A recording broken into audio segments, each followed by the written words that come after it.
first time you use it, you need to calibrate it to show it the minimums and maximums of each sensor according to your own motor ability. And then you can start teaching it. So I will add لێستا دەتەنە لە سەدادی و کەسانی کە ویستیان بۆ تەکنۆلۆژیایە دەتوانن بەدەستی بێنن.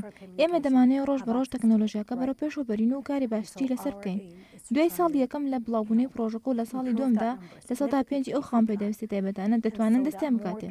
دواتر لە ساڵانی سێم و نزیکی لە سەدادی ئەو کەسانە دەتوانن سوود لە تەکنۆلۆژیاکە وەربگرن ئەو کەسانە توانای قسەکردنیان نییە. دەتوانن لە ڕێگەی ئەم ئەپلیکیشنەوە بە هێماکردن و بەدەستیان کەسانی بەرامەر تێبگەێنن.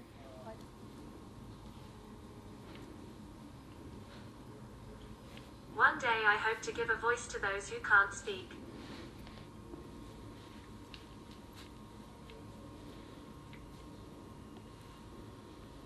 One day I hope to give a voice to those who can't speak.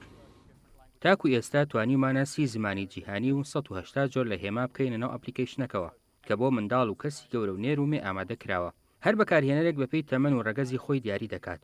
ئەم ئەپلیکیشنە بۆ ئەو کەسانە بەسوودە کە توانای قسەکردنیان لە جگماکەوە نییە یاخود ئەو کەسانەی بەهۆی جەڵدە و نەخۆشیەوە ناتوانن قسە بکەن. ئەم ئەپلیکیشنە لەسەر شێوازی جوڵەی ستانداردی جیهانی کە بۆ کەسانی لاو دیاریکراوە پرۆگرام کراوە و هەر کەسێک کە لە جوڵەی زمانی جستەی جیهانی شارەزا بێت دەتوانێت سوودی لێوەرگێت و بەکاری بهێنێت. تەنانەت ئەو منداڵانەی کە تووشی ئۆتیزم بوون دەتوانن بەکاری بهێنن. Hello, how are you? Not bad, thanks.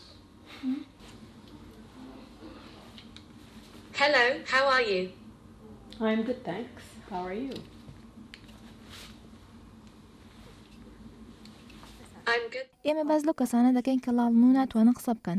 ئەوان تاکو ئێستا وەکو پێویست لە ڕووی تەکنەلۆژیا و خزمەت نەکراون. ئەم پرۆژەی ئێمە هەر کەسێکی لاڵ لە هەر کوێکی جیهان بێت دەتوانی بەکاری بهێنێت.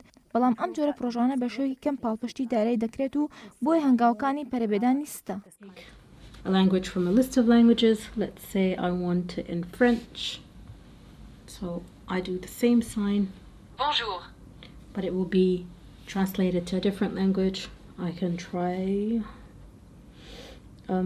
Turkish. Merhaba. And that will say that in Turkish. دەستکێشەکان زۆر بە ئاسانی بەکاردەهێنرێن. لە هەمان کاتەوە ئەپلیکیشنی کە دروست کراوە بە ئاسانی لەسەر مۆبایل داونلۆد دەکرێت و کاری پێ دەکرێت.